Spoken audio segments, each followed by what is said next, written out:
गुरुदेव, आपके चरणों में कोटि कोटि प्रणाम। गुरुदेव भगवान, हमने संसार में जिनको अपना आश्रय मानकर जीवन साथी के रूप में वर्ण किया और जीवन समर्पित कर दिया, उन्होंने ही जब हमें ठुकरा दिया और जीवन की मझधार में बिल्कुल अकेला छोड़ दिया, इतना सब होने पर भी उनके प्रति अति मोह आसक्ति खत्म होकर सिर्फ और सिर्फ श्री जी के चरणों में कैसे लगे? एक बार मार्कंडे जी के आश्रम के पास सुरथ नाम का एक वैश्य और एक राजा दोनों आपस में मिले। तो राजा से पूछा, आप जंगल में यहाँ कैसे? कहा, मेरा राज्य छिन गया है, पर मैं वही राज सिंहासन, वही राजमहल, वही रानियां, ये हमारा चिंतन नहीं जा रहा है। मुझे राज्य मिले इस बात के लिए तो मैं दुखी नहीं, पर मैं अपने परिवार को नहीं छोड़ सकता। और रोने लगा। फिर पूछा, आप क्यों इधर जंगल में? तो उनका, मेरे बेटे ने मुझे पीट के निकाल दिया, सारी संपत्ति छीन ली, पर मेरा मन उसी के लिए तड़प रहा है। वो भले मुझे पीटे, पर मैं अपने बेटे, बहू, परिवार को नहीं छोड़ सकता। बोले, तो बड़ी विचित्र हम दोनों की दशा है कि वो हमें छोड़ रहे हैं, वो हमें ठुकरा रहे हैं और हम उनके लिए रो रहे हैं। ये क्या है? तो राजा ने कहा, पास में मार्कंडे जी का आश्रम है, हम लोग उन महापुरुष के पास चलते हैं और अपना निवेदन करते हैं।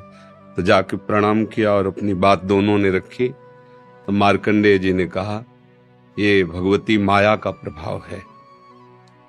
अगर भगवान की ऐसी प्रचंड माया ना हो तो सब परमानंद में मगन हो जाएं।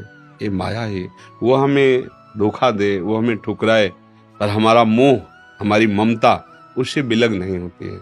अब उससे हटने का एक ही उपाय है, साधन को हरिभजन है, कै सत्संग सहाय। अगर हम सत्संग सुने तो सुनते सुनते बुद्धि पवित्र हो जाती है और फिर निश्चय होने लगता है। आप जिनके लिए रो रहे हैं, जिनकी बुद्धि पावन हुई, उन्होंने तिरस्कार पूर्वक छोड़ दिया। रत्नावती जी, भक्तमाल में चरित्र है, पढ़ लीजिए। रत्नावती जी पूरे रानी के जैसे सुख होते हैं वैसे ही रानी थी, वैसे ही सुख में मगन थी। कोई हरि भक्ति, कोई भजन, कुछ नहीं। और राजा भी अत्यंत प्यार करते थे, पर दासी वो वृंदावन आती थी और संतों का संग करती थी, सत्संग। तो उसके हृदय में गोविंद के चरणों में प्रीति उत्पन्न हो गई। वो रानी के कभी पैर दबा रही होती तो एकदम बोल पड़ती, हा कुंज बिहारी, हा गोविंद। तो रानी सावधान होकर देखती, तू रहती तो मेरे संग है, मेरी निजी दासी, अंग सेवी। ये कौन है कुंज बिहारी, कौन है गोविंद? किससे तू प्यार करती है? आज तक मुझे नहीं बताया। हमारे यहाँ की दासियां तो आजीवन समर्पित अंग सेवी होती हैं, ये क्या? तो मुस्कुरा दी, बोली, महारानी आप अन्यथा मत समझना, ये कोई व्यक्ति नहीं हम जिससे प्यार करते हैं। नहीं नहीं, तू पूरी बात बता दो, मत सुनो, मत सुनो, नहीं किसी काम के नहीं रह जाओगे। और रो पड़े। भगवान का जो प्यार होता है ना हृदय में, वो अलग कोटि का होता है। वो बस मत पूछो, आप मत पूछो। अब तो और आकर्षित हुई, नहीं नहीं आप बताओ ना। तो जब बैठ करके भगवत चर्चा, उनकी रूप माधुरी, गुण माधुरी, अब वो तो इतना उसके हृदय में अच्छा लगा कि पैर दबाने से हटा के सिराने बैठा लिया। देखो तुम अब वहां नहीं, अब यहां बैठ के केवल हमें प्रभु की बात सुनाओ। इतना रंग चढ़ा कि हृदय विकल हुए। उनका कैसे दर्शन हो सकते हैं? गोविंद के कैसे दर्शन हो सकते हैं? बिहारी जी के कैसे दर्शन हो? तो उनका, महारानी जी एक ही उपाय है, यदि प्रगट में संतों का संग किया जाए तो निश्चित संत सभा में गोविंद छुपे रहते हैं, वो जरूर कृपा करेंगे। तो रानियों कहीं जा तो सकती नहीं, तुम ऐसा करो, बगल में एक भवन तैयार करो आप संत सेवा के लिए, और संतों को बुलाओ और हम स्वयं बनाएंगे, संतों को पवाएंगे, उनके श्रीमुख से भगवत चर्चा सुनेंगे। उस समय दिल्ली में बादशाह के समीप विराजमान थे माधो सिंह, उनके पति का नाम था।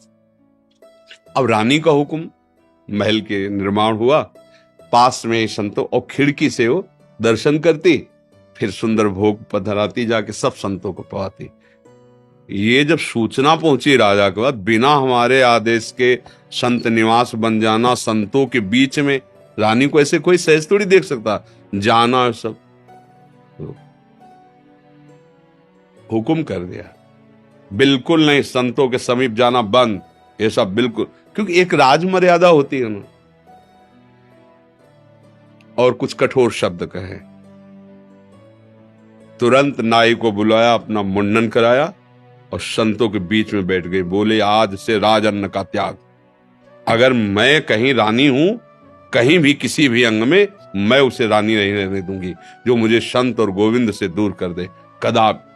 ये जब सूचना पहुंची को तो मुड़ मुड़ा के बैठ गई। सोचा ये तो मतलब भारी का भारी अपमान, इससे ज्यादा क्या हो सकता है।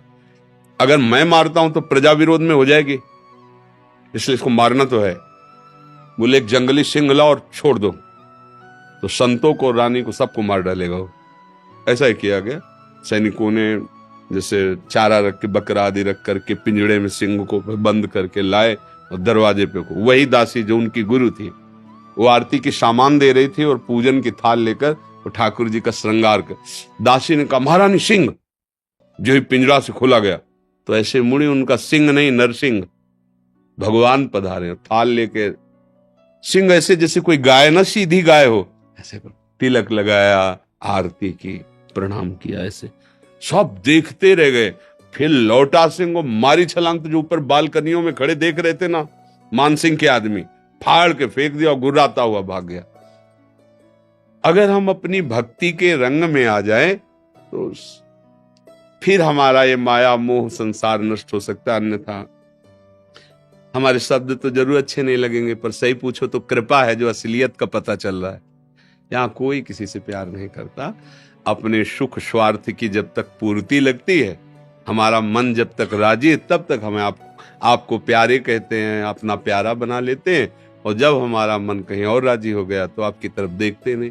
संसार का ये स्वरूप, पर मेरे प्रभु का ऐसा स्वरूप नहीं है। सबरी मैया कोई ऐसा थोड़ी बहुत रूप ऊंचे कुल की, ऐसा नहीं था। सबर जंगली जातियों में आती है उनमें, लेकिन भगवान की भक्ति से बड़े बड़े ब्रह्म ऋषियों के आश्रम में भगवान नहीं गए, सबरी माता के। भगवान ये सब संसार यही सब देखता है, तुम्हारा रूप, तुम्हारा गुण, तुम उसके काम लायक हो कि नहीं हो। अगर स्वार्थ की पूर्ति लायक नहीं हो तो कोई भी हो, हट जाओ या वो मार डालेगा।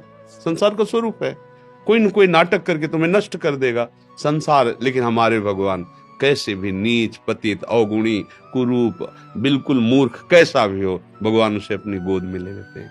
तो एक ही उपाय है, भगवान के चरणों का आश्रय लेना, वही परम पति हैं। देखो मीरा जी ठसक से कहती, मेरे तो गिरधर गोपाल दूसरा न कोई। और ये कभी धोखेबाज नहीं है, कभी धोखा नहीं। हम सही कहते हैं। अगर हमें जैसे बचपन से लगे रहे ना, हमें बात समझ में नहीं आती ना, तो हम ये जरूर माइक से कहते हैं कि भाई देखो, भक्ति करना ठीक है, पुण्य है, मंगल है, लेकिन हम अपनी छाती की बात कहते हैं। अभी तक कमी हमारी और कृपा उनकी डुबो रही है। बस अगर कहीं कमी है तो हमारी कमी है, उनकी तरफ से कृपा ही कृपा, दुलार ही दुलार है। ये सच्ची मान लो। अगर कोई प्यार करने वाला है तो प्रभु है। आप कहोगे दिखाई नहीं देते हैं, आपने अपने को देखा है क्या? अगर प्रभु से देखने पर ही प्यार करते हो तो आप अपने से प्यार करते हो ना। देखो ना, आप अपने से प्यार, आपने अपने को देखा है क्या? आप तो शरीर को देख रहे हैं, बिना देखे भी आप अपने को बहुत प्यार करते हैं। आप अपने आप को बहुत प्यार करते हैं। अगर ये पता चल जाए कि हाँ कैंसर हो रहा है और आपको क्षति पहुंच जाएगी तो आप यहां से कटवा देंगे।